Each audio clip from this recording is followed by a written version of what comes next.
अस्सलाम वालेकुम नाजरीन, आप देख रहे हैं माचिस व्लॉग और मैं हूं आपका मेज़बान शाम्स मलिक।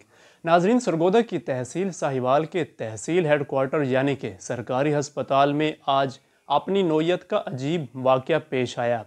एक शख्स अपनी हमला बहन के साथ अस्पताल आया जिसकी डिलीवरी मुतवक्को थी। लेडी डॉक्टर की तरफ से जब अच्छा रिस्पांस ना मिला तो उस शख्स ने मुतलका अथॉरिटी को शिकायत की। मुतलका अथॉरिटी ने अस्पताल के MS डॉक्टर कफ़ायतुल्लाह को हदायत जारी की कि जल्द अज जल्द इस शख्स की शिकायत दूर की जाए। डॉक्टर ने इस शख्स को फ़ोन किया और पूरा मामला सुनने के बाद वहां मौजूद नर्स से बात करवाने का कहा। डॉक्टर कफ़ायतुल्लाह ने नर्स को बजाय इनकी शिकायत दूर करने के ये कहा कि इस शख्स ने मेरी शिकायत लगाई है, लिहाजा इसको जितना हो सके जलील करो ताकि इसकी अकल ठिकाने आ जाए, और उसके साथ ही फ़ोन बंद कर दिया। इस शख्स ने भी कच्ची गोलियां नहीं खेली थीं। मौसूफ ने कॉल रिकॉर्डिंग पर लगा रखी थी। डॉक्टर कफ़ायतुल्लाह ने कॉल में क्या कहा, आइए आपको सुनवाते हैं। हेलो जी अस्सलाम वालेकुम सर। वालेकुम सलाम। सर मोहम्मद जमील बात कर रहा हूँ सर, ये तहसील हॉस्पिटल THQ हॉस्पिटल साहिवाल से सर। हाँ जी बोले। सर काइंडली एक रिक्वेस्ट करनी थी सर, वो मैं अपनी सिस्टर को लेके आया था, वो लेबर रूम में ही है सर। अच्छा ठीक है। तो सर अभी तक कोई डॉक्टर ने उनको अटेंड नहीं किया सर, उनको पेन है सर, और डिलीवरी के लिए हम लोग कितने बजे आए थे? हम सर कोई आए थे मेरे ख्याल में 7 सवा 7 बजे आए थे सर। तो वहाँ पे लेडी डॉक्टर नहीं थी? जी सर, एक लेडी डॉक्टर थी, उन्होंने हमें अल्ट्रासाउंड लिख के दिया कि भाई आप ये ना याकूब जो है ना हॉस्पिटल से जाके अपना अल्ट्रासाउंड करवा के आए। तो हम वहाँ से अल्ट्रासाउंड करवा के आए हैं, तो जो है ना तो उन्होंने बोला कि जो है ना जब वापस आए तो डॉक्टर वहाँ मौजूद ही नहीं थी। तो एक नर्स बैठी। जी सर, वापस कितने बजे आए थे? वापस सर हम आ गए थे सर मेरे ख्याल में 7 बज के कुछ 50 या ऐसी कोई यही कोई टाइम था सर। आपने ना एप्लीकेशन मुझे सुबह देनी है। डेफिनेटली सर, मैं बिल्कुल देना चाह रहा हूँ सर, क्योंकि जो मेरी सिस्टर जो है ना वो इतनी पेन जो है ना वो पेनफुल है सर। मैं हैरान सर, तो पेन होता है ना भाई। बिल्कुल सर, मैं आप ये टाइमिंग जो डॉक्टर ने जब आपको चेक किया था ना। जी सर। और फिर जो है दोबारा आप आए तो वो मौजूद नहीं थी। सर वो मौजूद थी, उन्होंने बोला कि जो है ना अभी जो 8 बजे डॉक्टर आएंगे वो आपको जो है ना अटेंड करेंगे, वो आपके जो अल्ट्रासाउंड देखेंगे। अच्छा, तो वो जब आए थे तो वो नहीं थी ना? जी सर, वो चले गए हैं उठ के सर ना, उन्होंने अपने जो है उसको गायनी डॉक्टर का जो रूम है ना सर, उसको सर हाँ उसको सर उन्होंने लॉक किया और बंद किया हुआ है, कुंडी लगाई हुई है सर ना। तो डॉक्टर वहाँ पर है वो अभी कोई भी नहीं है सर वहाँ पर ना। मैं तो सर खुद जो है ना, किसी ने भी अभी वो एक सिस्टर बैठी है। स्टाफ कौन है?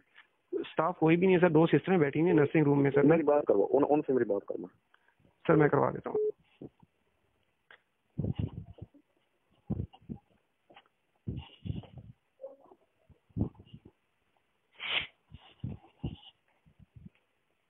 सर ये बात कीजिएगा प्लीज। बात कीजिएगा प्लीज। ये डॉक्टर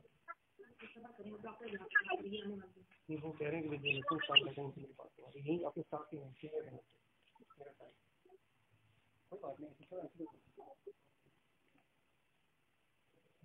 हेलो, डॉक्टर कफ़ायतुल्लाह बात कर रहा हूँ। जी सर, अस्सलाम वालेकुम। हाँ, क्या है इसके मरीज को नहीं चेक किया? सर कर लिया है, इनको पैड दिया, इनको लेबर में लिटाया, ये डॉक्टर्स में पहुंच आई है, ये रास्ते में कहीं ट्रैफिक में फंस गई थी। ये ले डॉक्टर्स में। हेलो जी सर। हाँ, इसको देख लो यार, इसने हिस्टों में कॉल की है सेक्रेटरीट, वहाँ से मुझे कॉल आई है। अच्छा, इसको इस तरह करो, इसको करो, दूर खड़ी है ना उससे। जी इसको टिका के करो जलील जितना कर सकती हो। अच्छा ठीक है ना? ये उधर सेक्रेटरीट से कॉल की है इसने हिस्टों में, उसने बंदे ने मुझे कॉल किया है। अच्छा। फिर मैंने कहा इसके अटेंडेंट को मेरे से बात करे। अब आ गई है ना? जी इसको टिका के जलील करो, इधर से ही इधर ही बिठा के इसको जलील करो। इसको मालूम भी ना और इसको जलील भी करो। चले, ये सर पता क्या, इसका ये आए हुए इवनिंग से थे, ये ना रेडियोलॉजी स्कैन के लिए उन्होंने भेजा था इसको ना, डॉक्टर शुद्रा ने, ये आए हुए इवनिंग के हैं, तो उन्होंने रेडियोलॉजी स्कैन के लिए भेजा था कि प्लेसेंटा इसका लो लाएंगे अभी, फिर इसका देख के मैं देखती हूँ इसका क्या है। इसको जलील करो टिका के, ठीक है ना? जो बंदा है ना जिसने शिकायत की है, यही है जो जिसके चल से बात कर रही है। अच्छा, ठीक है। हाँ, इसको टिका के तरीके से करो, इसको फील भी ना हो, इसका खर्चा भी ना हो, लेकिन जलील नहीं जो। ठीक है सर। जी अरसलान साहब, आपने ऑडियो सुनी? ऑडियो सुनी, जो आपने नरेट किया वो भी तकरीबन सुना। मैं आपको जो है ना अपनी रियल लाइफ का एक इंसिडेंट यूँ समझें कि वो ज़ाती मेरे साथ जो मेरे साथ हुआ, मैं आपको बताता हूँ। ये बात है आज से तकरीबन 10 साल पहले की, 9 साल पहले की बात है। 2013 जनवरी 2013 का ये ना। मेरी खाला थी तो उनका जो था ना वो एक दफ़ा गिरी तो उनको जो है ना वो चोट आई उनकी ये वाली जो हड्डी है ना यहाँ पर, ठीक है, ये हो गई फ्रैक्चर। तो पहले हम सोशल सिक्योरिटी हॉस्पिटल में गए फैसलाबाद, उन्होंने कोई 15 दिन रखा। वो मेरा कज़न है, वो प्राइवेट जॉब करता है, तो वो सोशल सिक्योरिटी जहाँ पे वो जॉब करता है उनका आपस में कोई सेटलमेंट थी। उन्होंने कहा जी आप हमारे पास लेकर आएँ, हम जो है ना ऑपरेट करेंगे। लेकिन उन्होंने 15 दिन रखा लेकिन ऑपरेट नहीं किया। अल्टीमेटली वहाँ से फिर वापस चले आए, सरगोदा आए। सरगोदा फिर जो है ना मिल्लत या आर्थोपेडिक कम्प्लेक्स है, डॉक्टर अमीन चीमा साहब का हॉस्पिटल है, बड़ा मशहूर। हाँ जी। वो माशाल्लाह वैसे भी आर्थोपेडिक के बड़े मशहूर डॉक्टर हैं डिवीजन से, ठीक है। तो उनके पास जो था ना वो मेरी खाला का ऑपरेशन था, शाम रात का वक्त था, ऑपरेशन हो गया। अब ना ऑपरेशन के दौरान ऑपरेशन हो रहा है, हम हॉस्पिटल के बाहर खड़े हैं, मैं मेरे साथ कज़न यानी कि जो जिनकी वो वालदा थी, वो 2-3 बंदे, वो 2-3 भाई, वो मैं खड़े हैं वहाँ पर ना। एकदम तो ऐसे ना अचानक और ना अर्जेंसी सी जो है ना, इमरजेंसी की सूरत हाल ना पैदा हो गई ना कि पेशेंट जो फलां रूम में जो पेशेंट है ना उसकी तबीयत नासाज है, तो ना ये करें, ये ला के दें, वो ला के दें, वो 3-4-5 जो है ना बातें। तो कुछ हमें भी आइडिया हो गया था कि इस रूम में जो पेशेंट है ना वो हमारा उस वक्त तक ऑपरेट या हो रहा था या हो गया था, ये आप अल्लाह ही जानता है, या वो रिकवरी रूम में थे या ऑपरेशन थिएटर में थे, इस बात का हमें नहीं पता। खैर किस्सा मुख्तसर ये है कि उसी जो है ना टेबल पे उसी रूम में मेरी खाला की डेथ हो गई। जब खाला की डेथ हो गई तो उन्होंने क्या कहा, जी आपके पेशेंट की डेथ हो गई है, आप पहले इतने जो है ना वो हमारे चार्जेस बनते हैं, आप पहले ये डिपॉजिट करवाएं, फिर आप जनाब डेड बॉडी लेके जा सकते हैं। सोशल सिक्योरिटी वालों ने नहीं, ये मिल्लत आर्थोपेडिक कम्प्लेक्स जो है, अच्छा बाद में प्राइवेट हॉस्पिटल में। अच्छा जी, ये बिल्कुल इसमें कोई झूठ नहीं है। जिस बंदे को मेरे साथ ढेर सारा कोई मसला है मैं आपको प्रूव कर सकता हूँ उनके साथ बात, क्योंकि मेरे साथ जो हुआ है बरता है, हमारे साथ खुद तनवर्ती जिसे कहते हैं, इसमें बिल्कुल ऐसी कोई सुनी सुनाई तो है नहीं, मैं बल्कि चशमदीद गवाह हूँ उस वाक़े का। तो बात करने का मकसद ये है ना। अच्छा यार, ये जो इस डॉक्टर साहब ने जो उसको कहा कि इसको जलील करो, इसमें अना का मसला उसने बना लिया था कि इसने मेरी शिकायत क्यों की। हालांकि उसको चाहिए था कि वो यार वो एमएस है, एक हस्पताल का सारा करता धरता है, उसके अंडर सारा कुछ आता है। बजाय ये है कि वो डॉक्टरों को टाइम पे आने का, मरीज़ जो आ रहे हैं उनको असिस्ट करने का कहे, बजाय ये सब कुछ करने के उसने उसको अपनी अना का मसला बना के कहा कि यार इसको यार वो पहले बेचारा पता नहीं किस दर्द से निकल रहा था, क्या उसकी सिचुएशन थी, इस हालत भी ऐसी होती है ना। बजाय उसको तसल्ली देने के, उसकी शिकायत दूर करने के, वो कह रहा है यार इसको जलील करो। यार पता क्या, ये क्या डॉक्टर को अपनी अना का मसला बनाना चाहिए इस चीज को? पता क्या है, अब ना अगर मैं बात करूँ ना, या कि ये डॉक्टर साहब की साइकी ऐसी है कि सिर्फ डॉक्टर मखसूस जो है एमएस साहब ऐसे हैं, तो मेरे ख्याल में ये बात गलत होगी। सारे नहीं हैं लेकिन कम से कम भी ना 80, 70, 80, 85% डॉक्टर साहिबान की बिल्कुल यही साइकी है। ऐसी बात है। अच्छे लोग भी होते हैं, 10-15% लोग अच्छे होते हैं जिनके पास रात 2 बजे भी पेशेंट जाता है तो वो बेचारे उठ के उसको चेक वगैरह करते हैं। नहीं तो कई ऐसे होते हैं रात 10, 11, 12 बजे, 9 बजे, 10 बजे पेशेंट जाए तो वो जनाब तकल्लुफ ही नहीं करते, अपने घर अपने रूम से बाहर निकलने का तकल्लुफ ही नहीं करते। या इमरजेंसी में पेशेंट आ जाता है, उनको कॉल जाती है, कहते हैं जी किसी और को, उसको बुला लो, उसको बुला लो, मैं नहीं आ सकता। अब अल्लाह जाने इसकी वजूहात क्या हो सकती है। मुझे तो यही समझ में आता है ना कि इन लोगों ने इतनी अमवात देखी होती है ना, इनके दिल ही पत्थर हो गए होते हैं। इन्हें इस बात से फर्क ही नहीं पड़ता कि टेबल पे पड़ा हुआ शख्स कौन है, उनके लिए वो इंसान भी है कि नहीं है। नहीं, उनके लिए वो बस एक जिस्म होता है। ऐसी बात है। अगर अल्लाह ना करे उसकी डेथ हो जाएगी तो क्या हो गया, कल भी तो एक मरा था, परसों भी तो एक मरा, एक और मर जाएगा, मेरे इसमें क्या आ जाता है।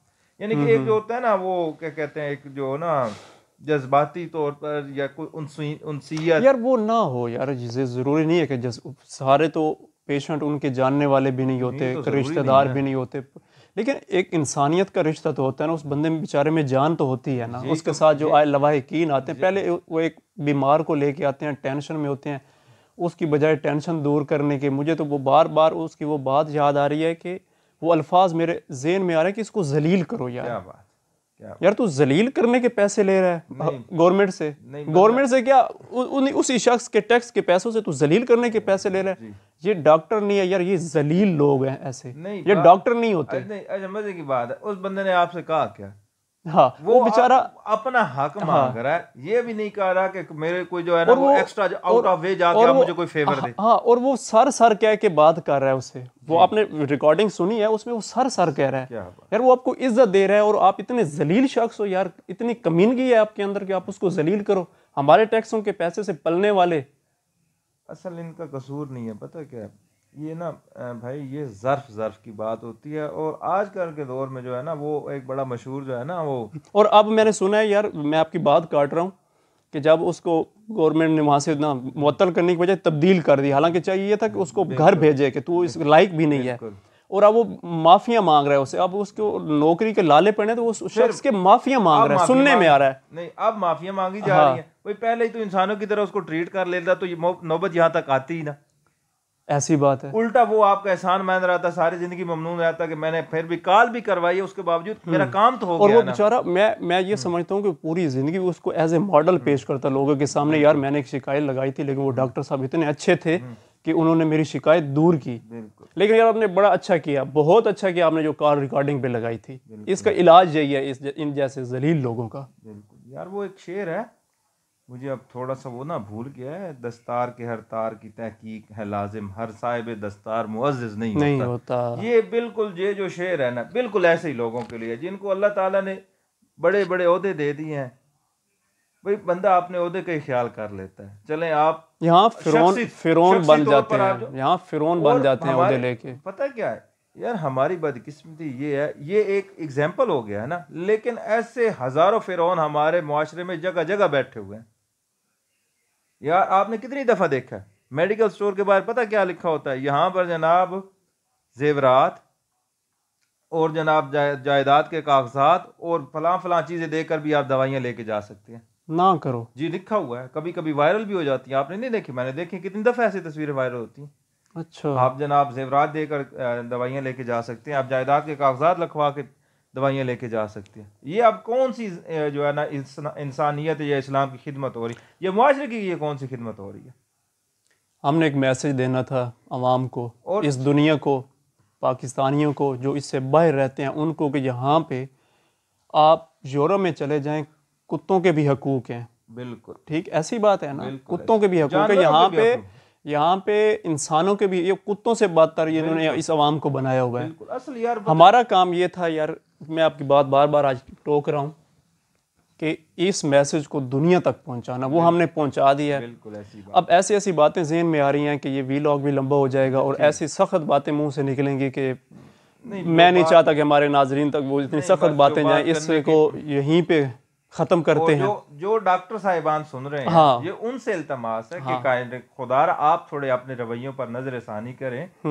ये वक्त, जवानी, दौलत हमेशा साथ नहीं रहती, बिल्कुल ऐसी बात, इंसान पे ऊपर बुढ़ापा भी आता है और अल्लाह जानता है कि मुस्तकबिल में, किसके मुस्तकबिल में क्या लिखा है, ये तो अल्लाह ही जानता है। अच्छा, एक बात मेरे जहन में आई, करता चलूं, मैं एक ऐसे डॉक्टर को भी जानता हूँ, रियल में एक ऐसे डॉक्टर को भी जानता हूँ जिसने अपनी अलमारी में कफन लटका के रखा हुआ है। ऐसी बात है, वो अगले दिन भाई साहब बता रहे थे, हाँ, डॉक्टर साहब डॉक्टर साहिब, हाँ, सरगोदा की हैं, अपने अलमारी में कफन लटका के रखा। जब भी अपने कपड़े पहनती है उनको वो नजर आता है कि मैं अब जा रही हूँ हॉस्पिटल और शायद मैं आऊं या ना आऊं, लेकिन ये मेरे सामने कफन, मैंने कब्र में भी जाना है, मेरी कब्र भी आनी है, और वो कैसे ट्रीट करती होंगी। यही बात है, ऐसे लोग भी तो मौजूद है ना, इसलिए कहा है कि 80 से 85%, 100% तो नहीं है। बिल्कुल ऐसी बात है।